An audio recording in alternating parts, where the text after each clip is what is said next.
Yo, what up? Trust the Profits, podcast number 34. Got a couple of special guests tonight. We're going to talk about the Kentucky Derby preps, mainly the top 10 contenders as we see them right now, to try to help everybody distinguish who's a player, who's faking, who's real here. Because right now, I think there's a lot of discussion about the early prep races.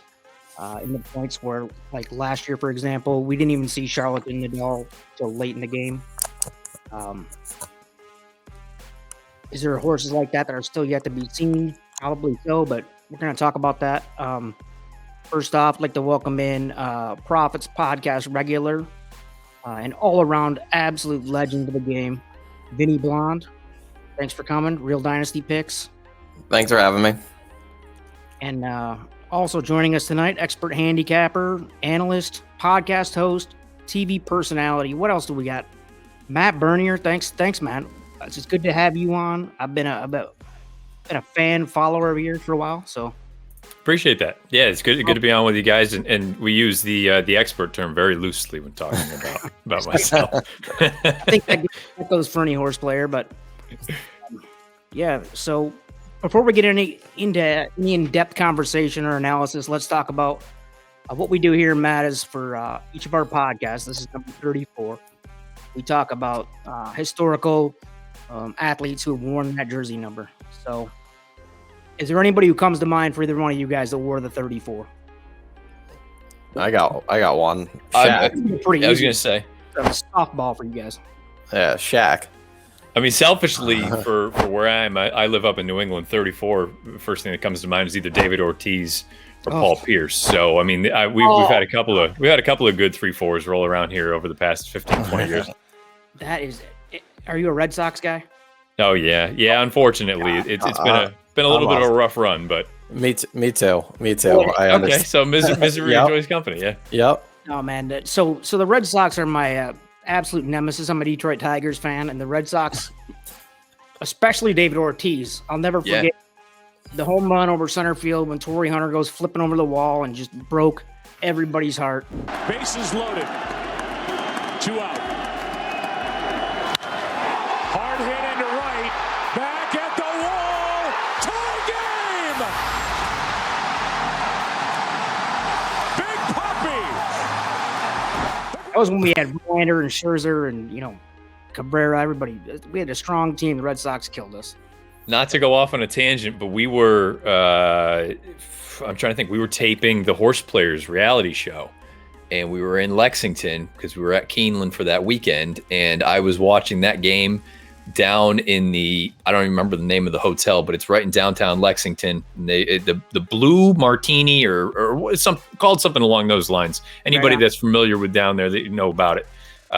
And I remember looking up and seeing Torrey Hunter doing a cartwheel over the short wall out there in right center, and just because at that point it was pretty bleak. I mean, it was 5-1 at that point, and obviously without that, weren't we up 2 games to none to the Tigers? Yeah, it was basically. I think if they don't come back, I think it's pretty much signed, sealed, delivered. So, it was. I vividly remember that moment as well. Ortiz cranks that thing over the wall. Hunter goes flipping, and my buddy looks at me. I kid you not, and I'm telling you that we were up 2 games to none, and with a big lead in that game. And he goes, "That is the end of the series," and that was like such a defining moment. You could feel it that the tide turned, and it was unbelievable. Like, and I could feel it too. I was like, "No, that's totally not." But it because I don't think we won another game after that. Like, I think the Sox swept us after that. So.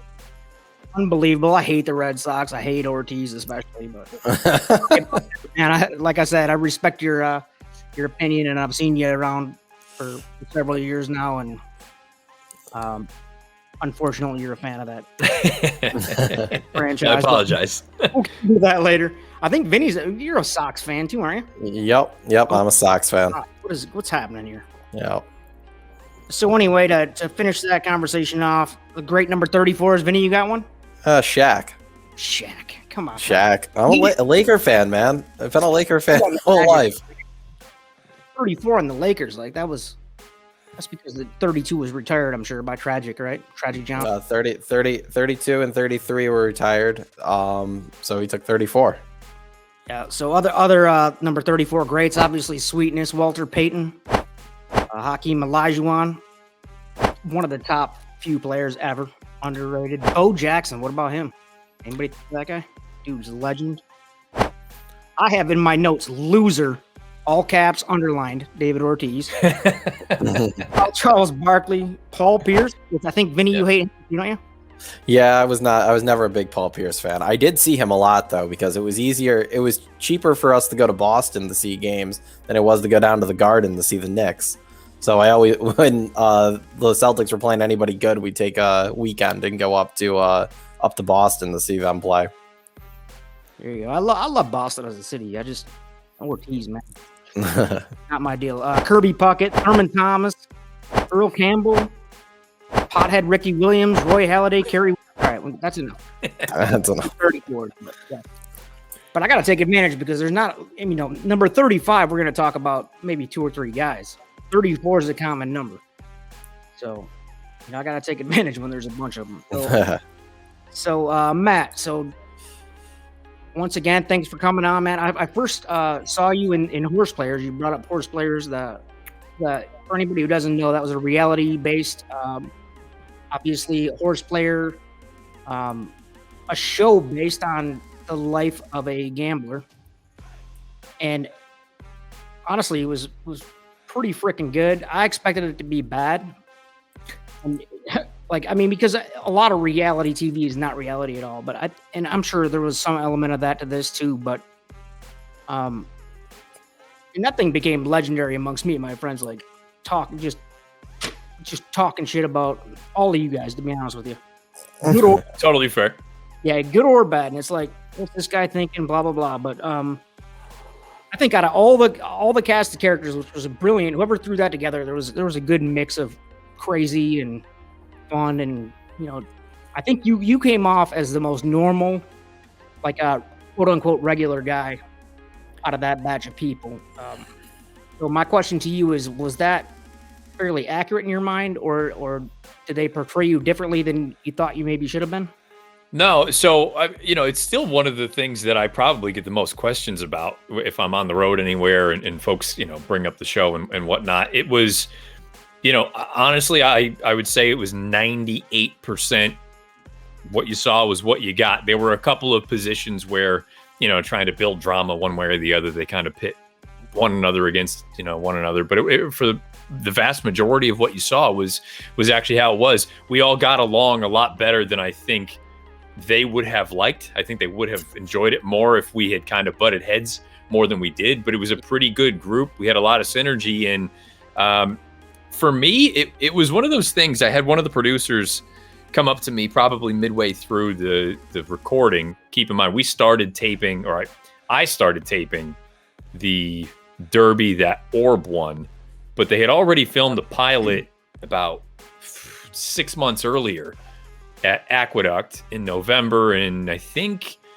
out in California they may have filmed something with Christian. So I mean, the wheels were already in motion, and at that point they were just trying to get more people involved.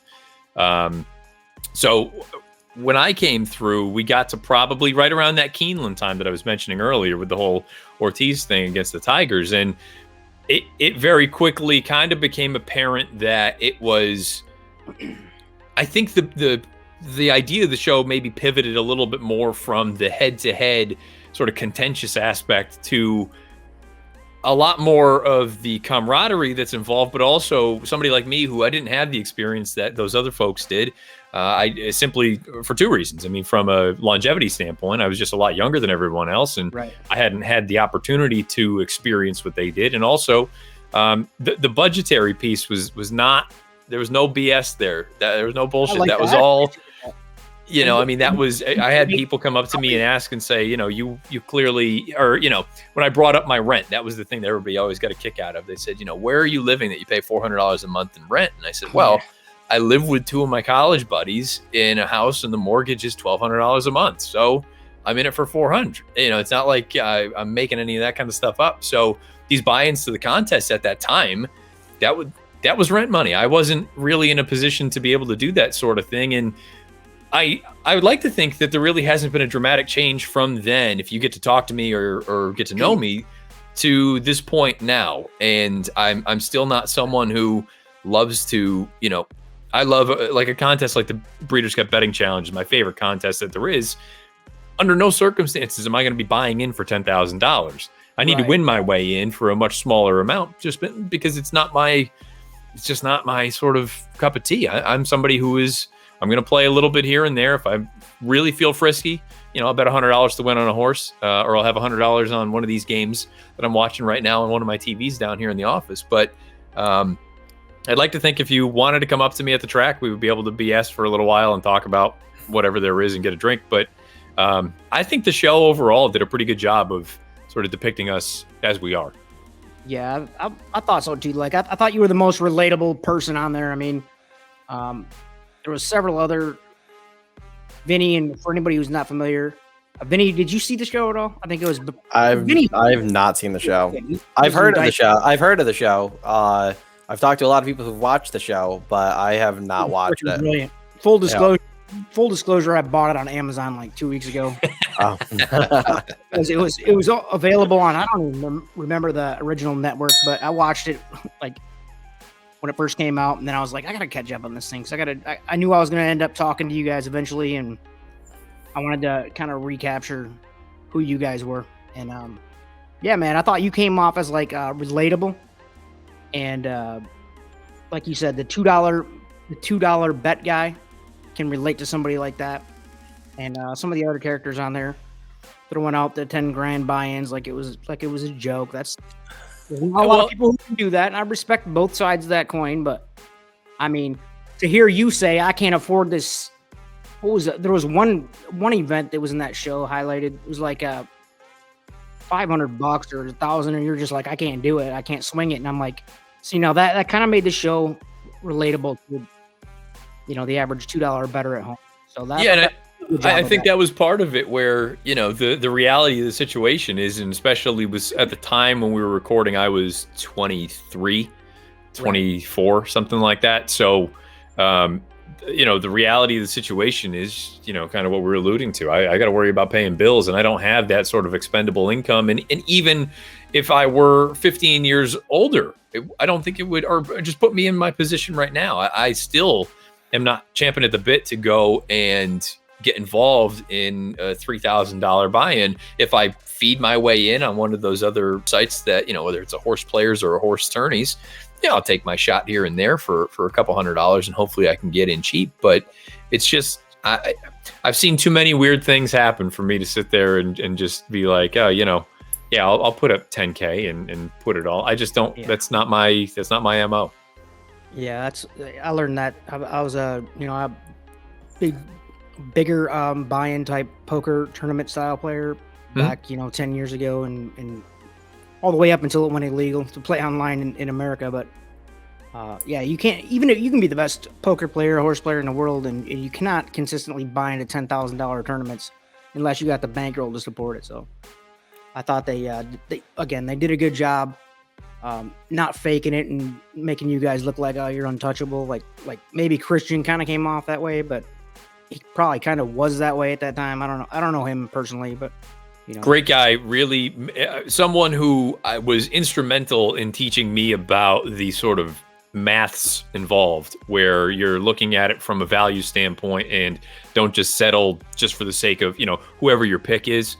Don't just bet that horse at all costs. I mean, it's a situation where you have to factor in the probability of the horse's chances of winning compared to what the public is suggesting the chances are. And he's far and away the one who kind of instilled that in me the most. So, whether I was working at the Racing Form or any of these other pieces that I've brought up, the value line aspect of things, and going through and pricing out a whole race.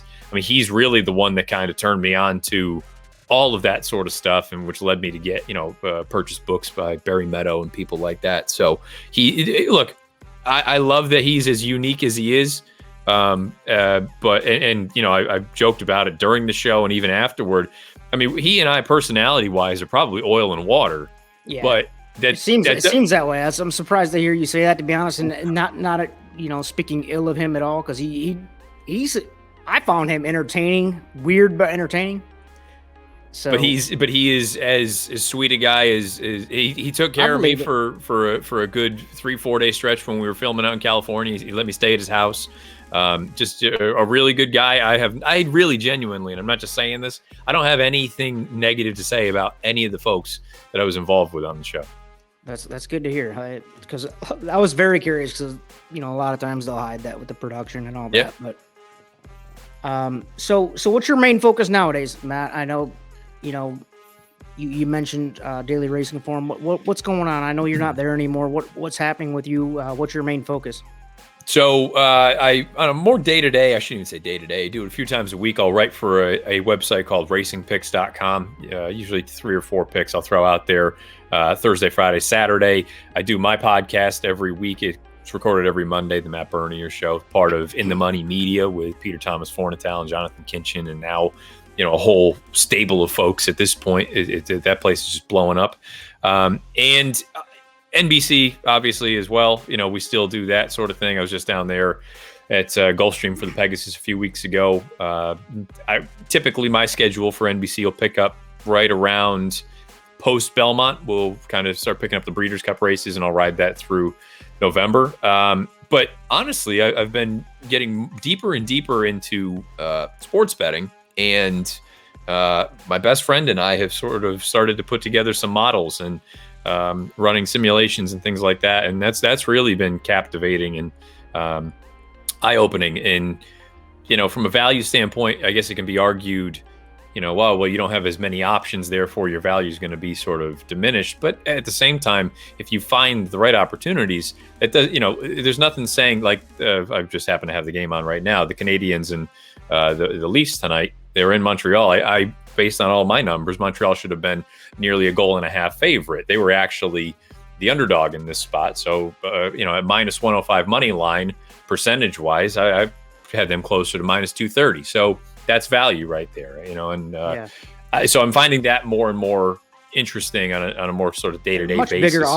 Much bigger audience for sports betting too, though. So on the business aspect of that, I get it. I've considered, because I used to be a complete daily fantasy dork too, like way into it to the point of where it didn't even, like, hey, you're a LeBron guy and you might think he does this. It didn't even matter. It just became a wild pivot table of 4 million statistics, and at that point it kind of ruined the game for me in some ways. So but I will say, for me, it was one of those business aspect. Go ahead.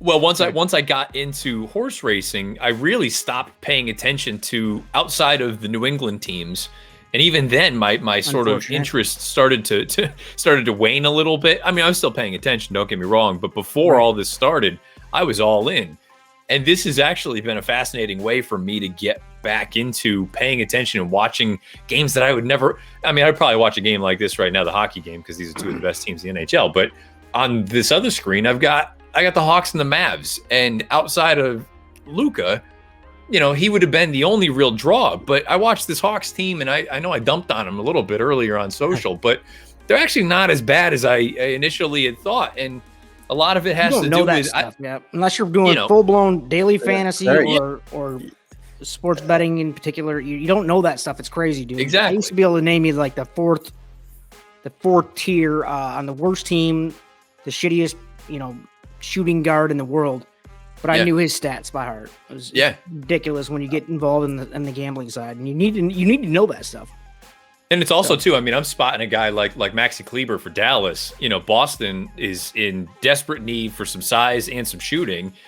He's only got like a year left on his deal, and I know Dallas, they've got the talent to possibly get back into the playoff picture, but they've been floundering for the past 2.5 weeks. I mean, he's the kind of guy that I look at, and Boston's got a nice little trade exception because of the whole Hayward thing. I look at him and I'm like, call up Cuban, Danny, get him on the horn. Let's make this happen. So, but yeah, so that's the other stuff that kind of occupies my time. That's cool. Yeah, we're all analytical dorks, whether we admit it or not. Totally. I admit it. I'm proud of it. So, yeah. I don't know, Vinny, you want to jump into some top 10 Derby contenders at this point? I'm sure there's going to be some repetitiveness here, and I'm sure there'll be a couple shockers, but Yeah, I feel like most people probably have the same or roughly the same like top 15-ish right now. So probably just different we'll probably just be in different orders for things. But yeah. We had a discussion before we hit record here that how important are the early Derby prep races versus what we're about to see over the next 2 or 3 weeks, because the point system and how that affects what owners and trainers enter which horses and blah blah blah. We can talk about that till we're blue in the face. I'll go ahead and start off with my number 10. I have Medina Spirit, and honestly, he won last week. Not super, it wasn't a decisive win. I wasn't super blown away by his effort, but I do feel like he's going to be in the mix. He's going to be in the Derby. I mean, unless there's an injury or something unfortunate, but that's my number 10. We'll go to Vinny. Who do you have at number 10 for? I have Roman Centurion. I think he's been running. I think he's been running good. Hung a little bit, but see, I like his running style. Like I think we said before on air, that like right off the pace, like near the lead type is what's been successful in the Derby, and he's got tactical speed. He's shown he can sit off horses. His pedigree says he wants to go longer. Just depends on how good he is, but yeah, I think right now he's pretty good right now. Okay, Mr. Bernier, who you got at 10? My 10 is Caddo River. We're going to hear Brad Cox's name pop up here, I'm sure, of at least one other time, if not 2 or 3 times. But, this horse was impressive enough winning the Smarty Jones. My concern, and I chatted about it on my podcast, I'm very reluctant to fall in love with horses at this time of year who have yet to display the ability to pass other runners. And that doesn't mean that he can't do it, but given the fact that he has all the connections, that he has some gaudy numbers to his name, wherever he shows up next, he's going to get bet. If all of a sudden in his next race, wherever that may be, he proves that he can sit off of a target and still be as effective as when he's cutting out the fractions, then maybe I'll look at him entirely differently. The pedigree, I see the hard spun can go either way, but Pangburn, she was a long-winded type. She wanted to run mile and 16th, mile and an 8th type races. There's more sort of stamina influences on the dam side, so I'm not terribly concerned about that. I'm not really sure what to make of him at this point. I put him at 10 just because of the speed figures at this point. Yeah, and for the record, I think he's scheduled to go at the Rebel next at Oaklawn. Okay. Don't know what these schedules all change. Moving up a spot, number 9, I have Jackie's Warrior for the Southwest. That's being now breaking news today was that the weather delay. Oaklawn is Arkansas. I don't know what city it's in. Arkansas getting ice storms like I've never heard of, and I know I'm in the South too, and it's freaking cold down here, guys. Being from Michigan, where I'm from, you get 17 inches of ice and people go to work. Down here, you get 1 inch of ice, the whole freaking place shuts down for a month, and nobody can even function. And I don't blame them. I mean, you got $1 million horse running around. You don't want them doing ice capades out on the freaking track. I get it. So they delayed that thing. They pushed it back. It sounds like it's going to be the 20th now. I think that's next Friday. So for whatever that's worth, I have Jackie's Warrior at 9. Vincent, go ahead. I have Medina Spirit at 9, who you touched on before. Keeps winning. I'm not a huge fan, but at this point, I feel like he's winning races where some of the others who I had liked early on either haven't run yet or aren't winning. So he's number 9. This is way too, like Matt had mentioned, this is premature. Yep. I mean, darts in some dimension, but it's the best we can do right now, and I think a lot of people want to hear it. It's fun to discuss it. Matt, who do you have at number 9? I have Hot Rod Charlie. He also comes out of that Bob Lewis. All things considered, being between horses, where he was, first start since the Breeders' Cup. I thought it was a pretty solid starting off point. You know, a horse like that who already had some points toward the Derby, I think it's well within the realm of possibility, if not the likely scenario, where it was, you know what, we want to get a good run into him. If he wins, so be it. As long as he shows a little bit of interest and gets a piece of this thing, he'll move forward in his next start. He did have a really nice setup that day, as did Roman Centurion. I'll talk about him in a little bit, but all things considered, I think he's a nice little horse. I'm not sold that 1.25 miles is going to be his bread and butter. The pedigree is nice. You know, you see Oxbow on top, but the Indian Charlie on the bottom is always going to leave me thinking more 1 1/16 miles maybe, but it's still too early to really, you know, lock down what I really think his distance limitations are. But Hot Rod Charlie, he's got some speed figures, made him 9. Yeah, and I think and we were talking about this a little bit before. At this point, we're just trying to lock in who's going to actually be a player in the field. I don't think it's too early to predict the winner. I mean, let's be realistic. I mean, I think out of it's fun to look back, though. Oh, yeah, of course. Somebody's probably going to win, right? But I mean, to call the winner right now is kind of ridiculous. So what we're trying to do is establish who the players are. For me, number 8, I have Brooklyn Strong. I don't have any schedule for him. I don't have enough notes on him to even know that much about him. What I have seen looked good. From what I can tell, there's no schedule in the future, which always scares me a little bit, wondering, you know, what's going on next. But has anybody heard what's going on with Brooklyn Strong's next event? No, I haven't. I got to imagine, though, they're going to get a prep into him before the Wood. I don't know if 1 mile is his best distance. If he's still, I haven't checked. I'm not a huge fan of him, so I have not been keeping tabs on him like I have some of the other runners. The big concern, you have no documented work since that win as a 2-year-old in the Remsen. Granted, you still have plenty of time to get back in, but at the same time, he's going to need points to get into that starting gate. So I don't know. I believe I'm not even going to speculate because I don't know the story, but you would have to think that you're going to need to start getting some blows into him here pretty quick if you're going to get him back to the races in time to potentially peak that first Saturday in May. So I think the horse is okay. I really do. I liked him in that Remsen that day. And the only concern I would have is the field that he defeated that day really has not come back all that strong. So that would be my concern. But I think he's a nice story. And look, he's a gelding. The beautiful thing is there's a part of me that roots for these kind of horses now at this point, simply because they're not going anywhere anytime soon. You know, barring some sort of a career-ending injury, they're going to race till they're 7-8 years old. So he could very well be one of those horses. And he's a New York bred. So, you know, even if he doesn't end up being able to cut it at the top level, there are all those New York bred stakes races that he can take over. So I think he's a nice little horse. He's going to need to get back on the beam here pretty quick if we're going to see him for the first Saturday in May. Yeah, that's why I was a little hesitant to talk much about him, because we hadn't seen much impressive out of him. But what I did see, I think he deserves to be mentioned.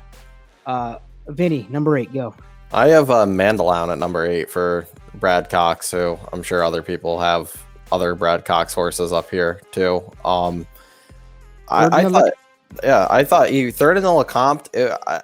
He was chasing. I mean, Midnight Bourbon got loose, and he had the chase. Like, yeah, he wasn't as he went off at a super short price, which it always isn't good. Like, it's not a great sign when you're heavily bet and you don't end up winning.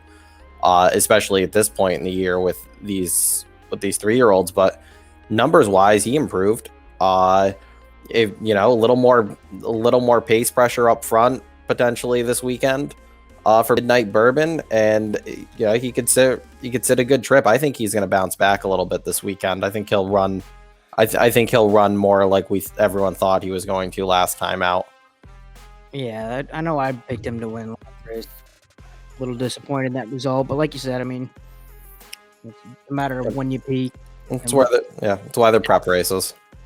Surprised in this one too. Matt, what do you have at number 8? For what it's worth, Mandaloun's also adding blinkers this time around. I thought he hung a little bit, got a little goofy. I was disappointed he didn't get second at least.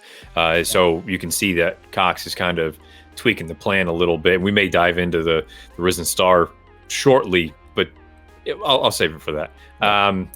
Look, 8, 9, and 10 for me was sort of Pick your poison. You know, I could stack them up any number of ways. I went with Midnight Bourbon at 8. I really like the horse as a 2-year-old, not just because he ran well in some of those races. And I know he was humbled in a race like the Champagne, but I like that he can win on the lead as well as off of it. He feels like the sort of horse that 2 turns and distance was only going to be his friend.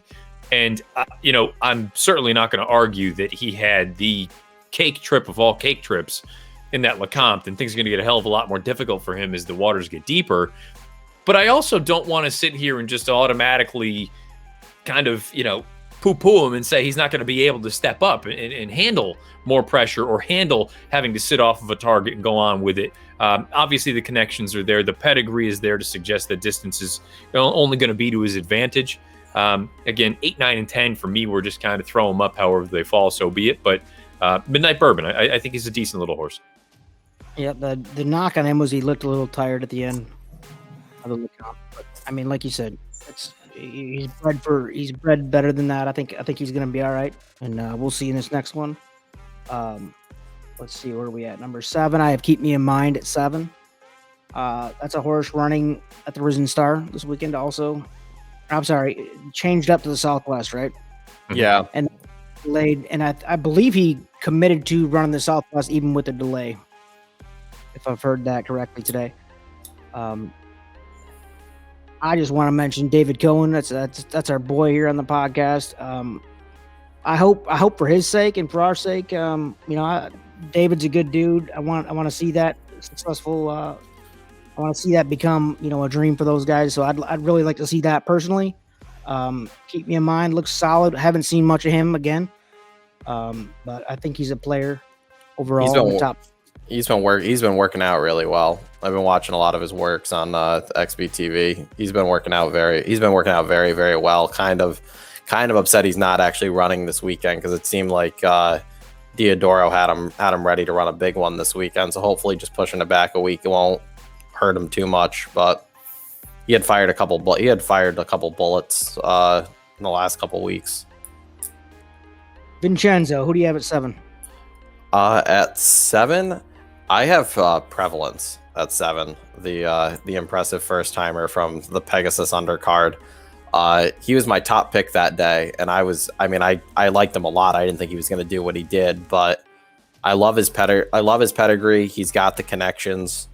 I don't know. I'm hoping he beat what will come back to be a strong field.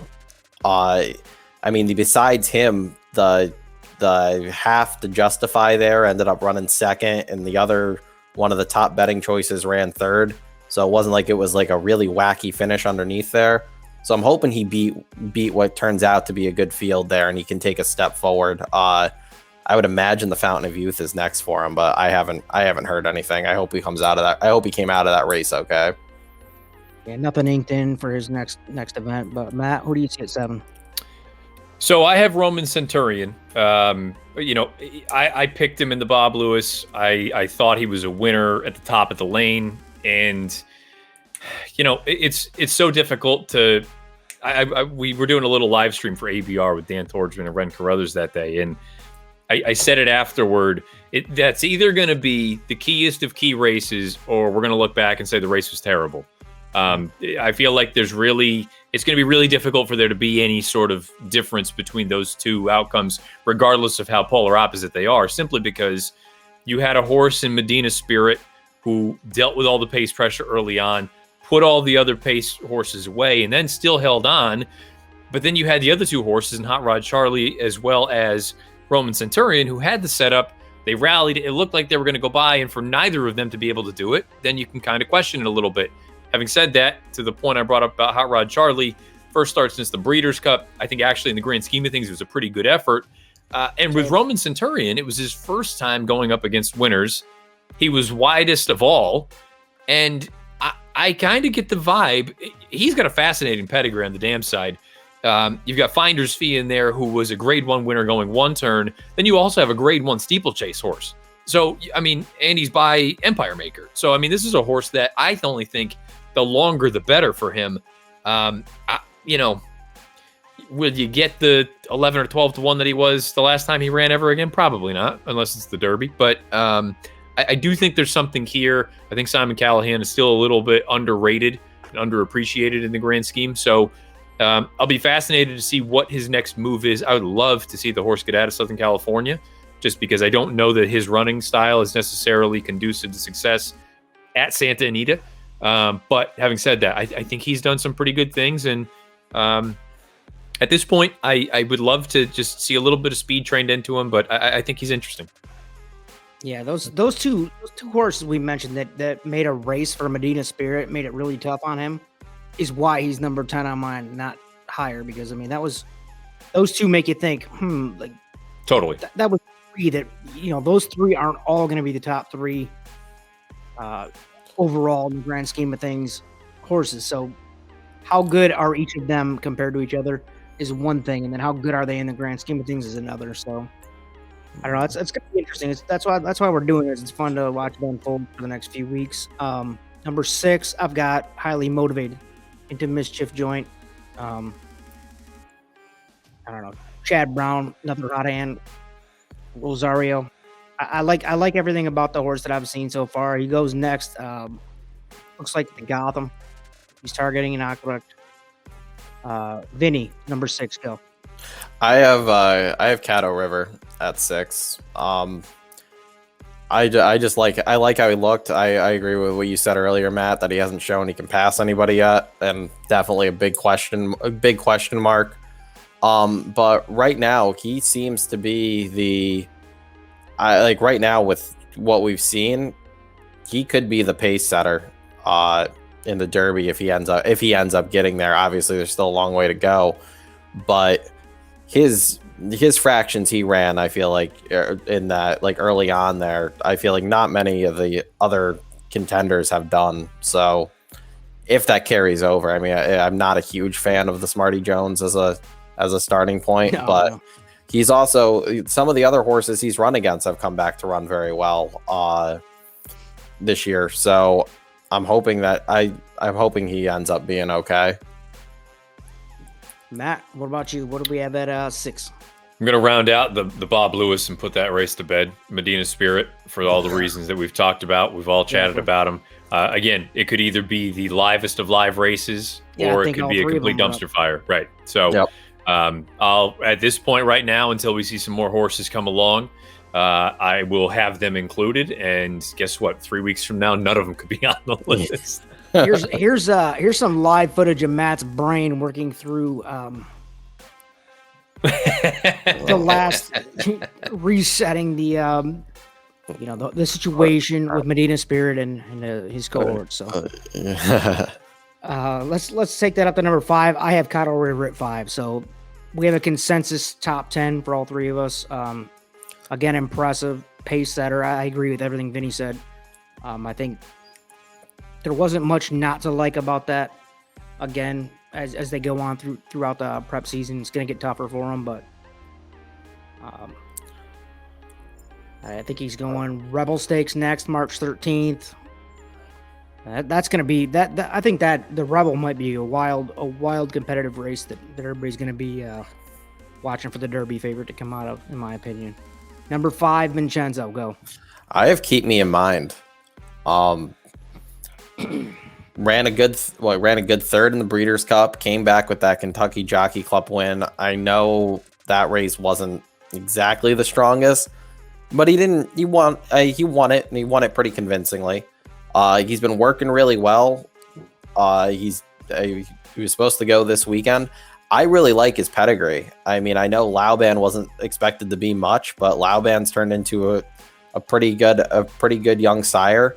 Damn Sire's Victory Gallop. A horse has bred the run all day. Don't know how good he is, but he hasn't thrown up a dud race yet. He's just always right there. So maybe not a exact win contender, but seems like a horse that's going to at least finish like second and third in these Derby preps and just keep raking in checks for Diodoro. Bada boom, bada bing, as they say. I agree, man. So Matthew, number 5. I have the 2-year-old champion. I have Essential Quality. The pedigree is there. The connections are there. I've seen too many 2-year-old champions or highly regarded 2-year-olds not move forward at 3. And the analogy is always, are you the sixth grader in Little League or whatever it may be, who's 6 foot tall and throws 65 miles an hour, which at the time seems like 110. But guess what? When everybody else catches up to you and now we're throwing 75 and 80, you can't touch it and you didn't get any faster as far as your fastball goes. So we all knew that kid, didn't we? Oh, I mean, anytime I was you've that ever kid seen in any of baseball, that. to be honest with you, as a pitcher.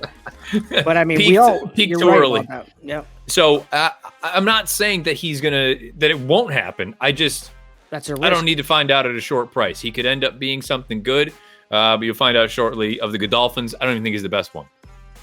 Interesting. Good call. Number 5, shocker out of Mr. Bernier. I like it. That's why we're doing it. Number 4, we're gonna move up. I've got Greatest Honor. I think Greatest Honor was super impressive. Next up for him, Fountain of Youth, it looks like. I don't know. I didn't see anything not to like there. I thought it was a dominant performance. Again, with him, we'll see. That's a Tappet offspring. I usually hate those Tappet offspring horses, but they've been proven to be great. Shug is, again, I mean, I would say the hot hand right now with some of these, but there's 2 or 3 other trainers that are hotter. Vinny, who do you see at number 4? I also have Greatest Honor at number 4. Very impressive. My big question is, I don't think he beat anything. I was not big on. He didn't beat anything. He beat very it badly. Yes, he won very impressively, but I thought the other bet horses in that race, I both thought did not want any part of the distance. The one Pletcher runner there, Prime Factor. So I mean, I thought he was the horse that the value wise was there in that race, and he beat the field very easily. I would like to see him do it again. I know Shug has had good luck with horses like this before, so it won't surprise me if he wins again and he is one of the top betting choices. But I just need to see it again before I move him up higher. Okay. All right. That's fair enough. Matt, number 4. Prevalence for me. We've talked about him already. He was so impressive breaking his maiden down there on the Pegasus undercard. The speed figure was strong. Visually, he checked all the boxes. The pedigree is there. The dam was a sibling to Better Lucky. She won a number of grade 1s routing on turf. It's just one of those fun handicapping angles for trainers who typically don't do something. I don't want to say don't do something well, but it's not their overall goal.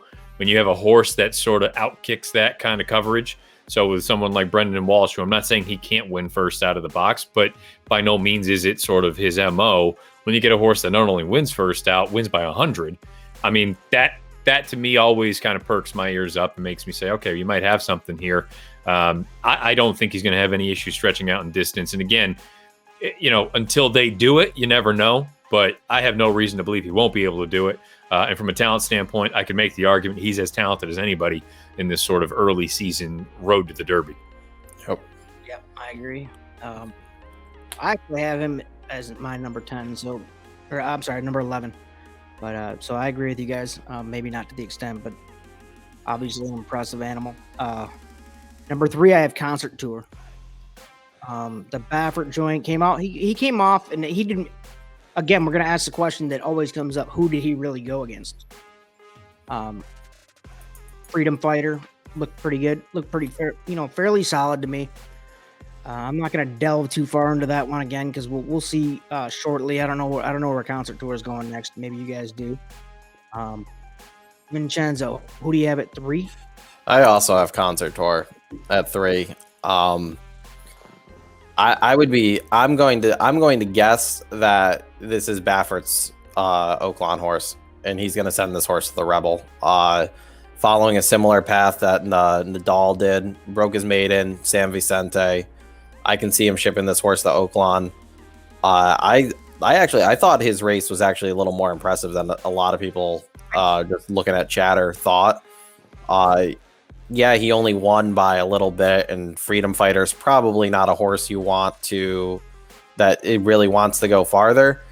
But Nadal did a similar thing last year, and then he ended up looked very good winning the Rebel before he got hurt. Yep. So I don't see why Concert Tour can't repeat that, and I like his breeding a lot more than I like Nadal's. So Legend. I like horses sired by Street Sense. So I'm sticking with him. Horse, the Empire Maker ever is Street Sense, mainly because of financial gain, but we'll get into that another time. Matt, number 3, go. I have greatest honor. Look, it's for all the reasons you guys have already touched on. He looked awesome that day. I don't know.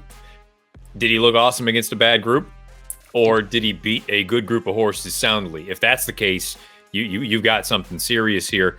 Look, I was entirely wrong about Prime Factor. I thought, based on what I had seen with some of his workouts leading into it, and at this time of year, I'm typically not as terrified about a mile or a mile and a 16th with some of these horses who, in the grand scheme of things, they're probably not going to want to go a mile and an eighth or a mile and a quarter. But I think talent at this point still tends to sort of play out. Well, guess what? Didn't work out for a horse like Prime Factor.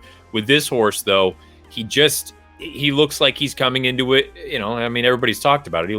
He has that profile that Orb did, where it took him a little while to kind of get his sea legs under him, and slowly but surely, not only did he start winning races, but he started improving and getting faster. And it's such a difficult call right now because, again, I don't know if he beat a subpar group or if he beat a pretty decent group and did so soundly. If that's the case, then yeah, you're probably looking at a stud. But at this point, also, given what we've seen from everybody else, I think he deserves to be in the top 5. Yep, I agree. We all had him 4-3 now, so he's definitely a player. I'd like to see the next move, and like you said, he went into that as the second choice and basically embarrassed everybody. I mean, it was bad. He was with 5-horse field, but I mean, he won that soundly, handily.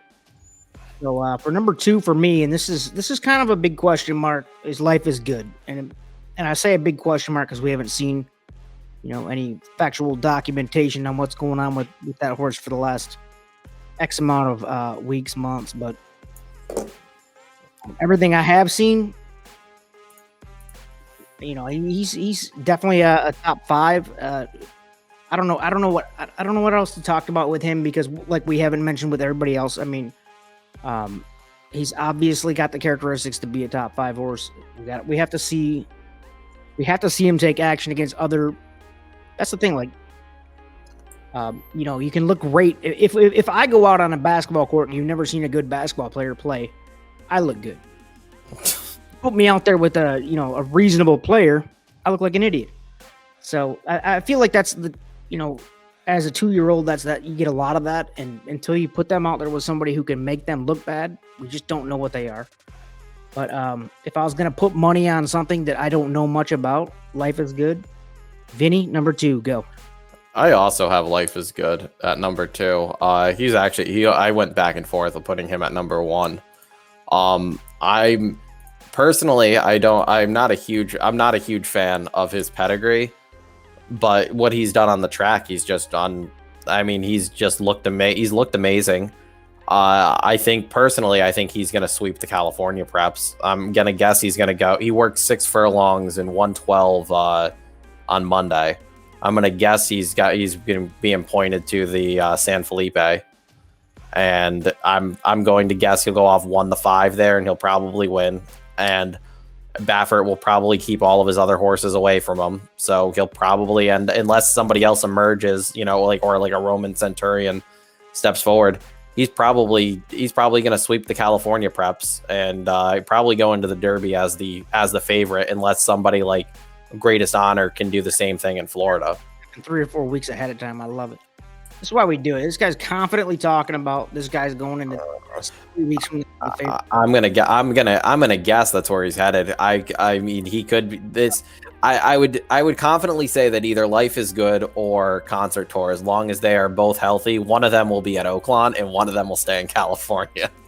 Yeah, well, that's the guy. That's your silver-haired buddy Work for you, Matt. Number 2.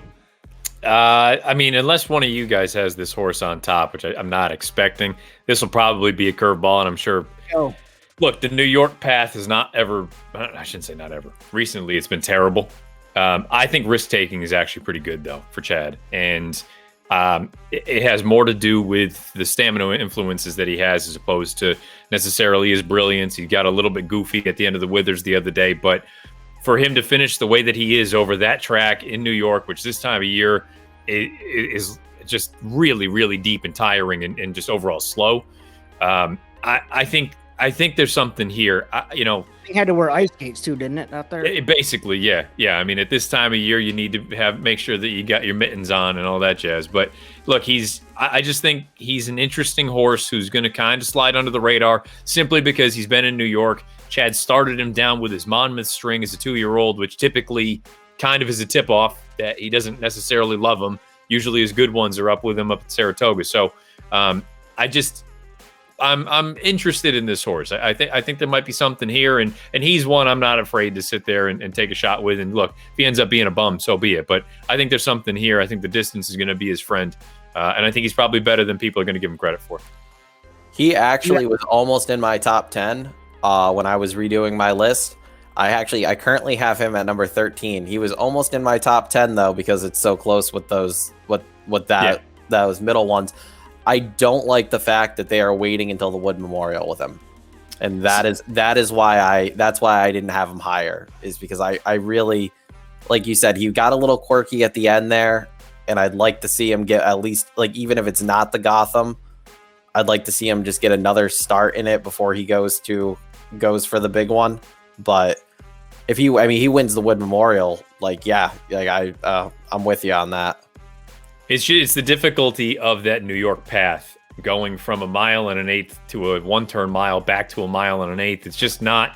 I hate to say this, but the Gotham feels entirely useless to me as far as a Derby prep is concerned, because I mean, you couldn't be farther from what the actual race itself is going to be.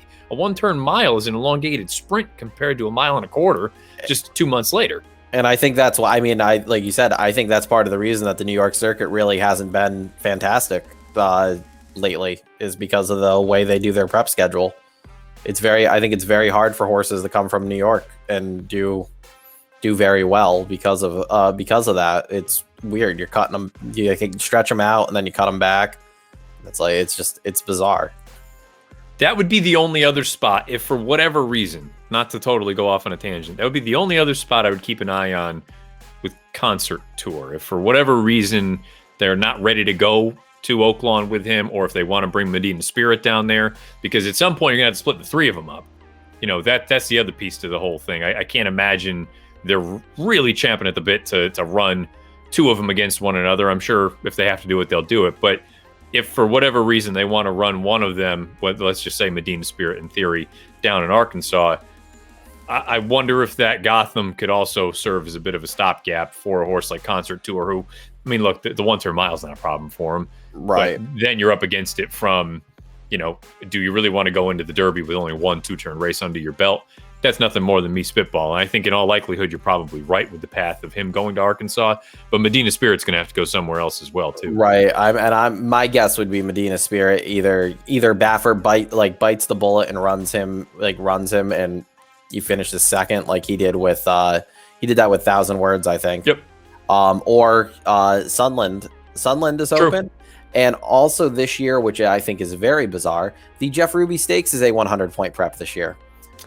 That's going to be interesting simply because from a pedigree standpoint, you're going to probably end up with a lot of the horses that run this weekend at Golden Gate shipping over there because of the surface. And I don't know if it's good, bad, or indifferent. I mean, look, there's been success through that path. We've seen Animal Kingdom, but 100 points for a synthetic race for a dirt big prize. I don't know. I agree with you. Lifetimer example, but you're right about that. All right, we're going way long. We agreed on a much shorter time. Fine. I mean, when nerds like us get together and start talking, it's a long time. Number 1, no surprises for me. Essential Quality. And for me, This is my stand on Derby preps. I'm always on board with the Breeders' Cup champion, juvenile champion until proven otherwise. That's where my stance is, and 9 times out of 10 that's not correct, but that's where I stand on this one. And innocent until proven guilty is my stance on that. And you guys mentioned the Baffert. I think Baffert's got 4 out of my top 15 contenders. So he has to face it. These guys are going to have to face each other at some point real soon, probably sooner than later. So essential quality and Cox again. Cox is getting everything this year and deservedly so. I just feel like it's the year for him and that horse. So Vincenzo, go number 1. I have essential quality also. I just don't like. I'm not a personal fan. We were talking about this a little before we went on. I'm not a big fan of the 10-point preps. So, undefeated 2-year-old champ. You did it very convincingly. I'm gonna keep him up there until some of these 50-point races start to run. If once a couple of these horses win these 50-point races and they're if they're more impressive. I know he's supposed to go in the Southwest, so for his season debut. But if some of these horses are impressive in their 50-point prep, he's gonna I definitely will slide him down a bit because I'm not too huge on keeping the 2-year-old champ up there for that long. But at this point, it's hard for me to take a horse that only had a maiden that's only won 1 maiden race over a horse like him. So. He's my number 1 right now, but I'm sure that will change in the next 2 weeks. All right, Matt, finish us off number 1. Go ahead. Life is good. He just has the look of one of Baffert's good ones. The pedigree concern, I have it as well. Just at face value, it doesn't seem like a distance stamina sort of influence. Authentic didn't look like that either. And I get very similar vibes to Authentic when you watch this horse run. I know many people sort of brought up the fact that, Medina Spirit was getting to him at the end. I think they could have gone around again, and Medina Spirit was never going to go by. To me, Life is Good. Just he's one of those horses that is naturally that fast that he got a little goofy at the end because Smith hadn't asked him to pick his feet up at any point. And I'll give you another sort of Authentic analogy. I feel like it was the Authentic New York Traffic Haskell was basically analogous to what we saw in that sham, where there was under no circumstances. I know a lot of people thought it was a matter of, one's getting tired. New York Traffic was going to go by. That was never, ever going to happen, in my opinion, at the time. And obviously it played out that way too. And I think Medina Spirit's a decent little horse. Again, came back, won his next race with the reasons that we brought up, whether it was good, bad, or indifferent. Fact is, he won a stakes race coming out of that. I don't think he was ever going to go by Life is Good. I think Life is Good is lengths better than Medina Spirit. And if he can get the distance, even if he ends up proving that he is a horse that, he's another one that needs to prove that he doesn't have to have the lead to have everything go his way. But having said that, if he shows that ability, let's say Caddo River goes and he sits off his flank and takes over around in the far turn for Saturday in May, wouldn't surprise me at all if it was showtime. So, I hate to do it, but because it gets a little bit boring after a while, but I just think Baffert's got another good one, and Life is Good until he stubs his toe. I think he's the best one. Yeah, we're not looking for anybody to reinvent the wheel, just predict something likely to happen. So, no major shockers. I mean, you had a couple. Matt especially brought a couple into the top 5 that was a little off the radar for the rest of us. Risk taking, especially. I have him at number 24. I've got some respect for him. I mean, I haven't thrown him out by any stretch. The last thing I wanted to touch on with you guys, we're going to talk about the Risen Star and Southwest Stakes. Southwest Stakes got pushed back a few days. We'll just not even get into that yet. Maybe we'll get into that next week. But the Risen Star, it looks to me like the 3 major players morning line wise are Mandaloun, Midnight Bourbon, and Senor Buscador. At 9-2, 6-1, and 6-1 respectively. I don't know how that's going to change with Keep Me in Mind now committed to Southwest. I think that nobody's going to go off anywhere near those odds. So, Vinny, who do you see as the favorite morning line wise? And then who do you like in this race at the South or at the Risen Star Fairgrounds? I mean, I think either Midnight Bourbon or Mandaloun will probably be the favorite. Mandaloun, I think even off that loss is going to get bet because of Brad Cox. I both of them. I honestly don't see why the Lecomte top three can't make up this trifecta as well. I actually really like Proxy moving forward.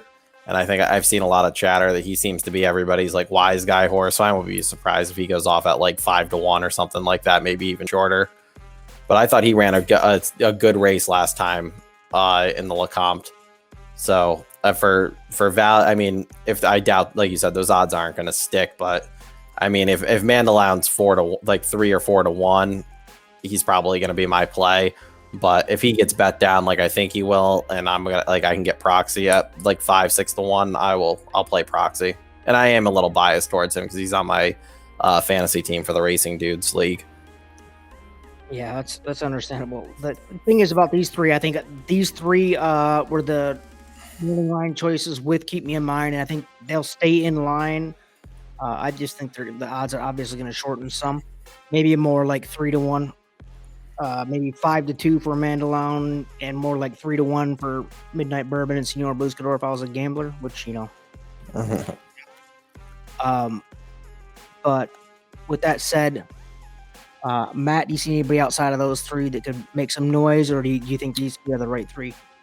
No, well, I mean, from a gambling standpoint, just from an odds standpoint, I think Mandaloun's going to get hammered. I think it's maybe he's not 4-5 like he was in the Lecomte, but I could see him being 7-5 again, or somewhere in that ballpark. The piece I just quickly wanted to sort of bring up with this horse, you see the equipment change, and no, there's no surefire way to know unless you've got somebody down, boots on the ground down in New Orleans. But the two most recent workouts are far and away the fastest that this horse has registered, whether they were at a half mile or the 5/8 bullet that he registered back on February 6th. I'm going to assume he had the blinkers on for those two works. And usually when you see some sort of a dramatic change in the times, again, I'm not somebody who is, I'm not going through workouts and trying to find weird little patterns and stuff for the most part. I just want to make sure that they're training consistently. But when you do see something change that dramatically, I think it's certainly noteworthy. Wouldn't be surprised if all of a sudden the horse puts it together and gets the job done. But again, at a very short price, I think you probably get something very close to 3-1 or 5-2 with Midnight Bourbon. If you wanted to take a shot with the horse coming in from Remington, I'm not going to argue with you. I mean, from a speed figure standpoint, he fits just as well as any of these other ones. Any respect for the Springboard champion. I wouldn't be the first time you've seen horses like this show up and run well. At the same time, it wouldn't stun me at all if the horse was nowhere when the real running began. The only other horse that I would throw out that, frankly, again, I haven't done a deep dive. I'd have to go back and watch the tape and see what happened with that run on the Lecomte undercard. I kind of liked Beat Beat going into that race as a bit of a bomb. They scratched out of the Lecomte. They ran him on the undercard. You see he was defeated by a country mile, finishing 4th that day. But I don't believe it was the cleanest of runs, so I got to go back and watch that and see what really happened there. But Norm Cassie, I believe in as a trainer. I think he knows what he's doing. This horse, I think there is something here. So if I'm looking for any kind of a big price, maybe it is a horse like Beat Beat. But again, to be fair, I got to go back and see what happened in that last race before I make any real calls. If you like that, you can snap them off for about 20-1. Nothing wrong with that. No. I think he's got a real shot. Hit it up. Yeah, absolutely. Where do you think Mandaloun's going to go off at morning? Actual odds here. Morning line again was skewed big time with the scratch. Keep Me in Mind. Yeah, I mean, I think 7-5. I think that's probably post time. That would be my call. It's hard to bet for me and anybody else, I think. So, yeah. All right. That wraps up this conversation. Matt, I appreciate you coming on, man. Anytime you want to come back on, or you got anything else to promote? Anything you want to mention? Bring up? No, same old same. If you want to listen to the podcast once a week, beginning of the week, Monday, Tuesday, you can find it on YouTube or any other place that you listen to your pods. Most people listen audio only, but there are a decent amount over on YouTube. But and Twitter @Bernier_Matt. Other than that, just enjoying the ride through the prep season into the first Saturday in May. Indeed. Vinny, you got anything to add? Anything to promote? Nope. Just picks by Dynasty. You know where to find me. Sounds good, guys. Appreciate it. This is podcast 34. We'll catch you soon. Thanks again. Peace out. Thanks. Camera over there.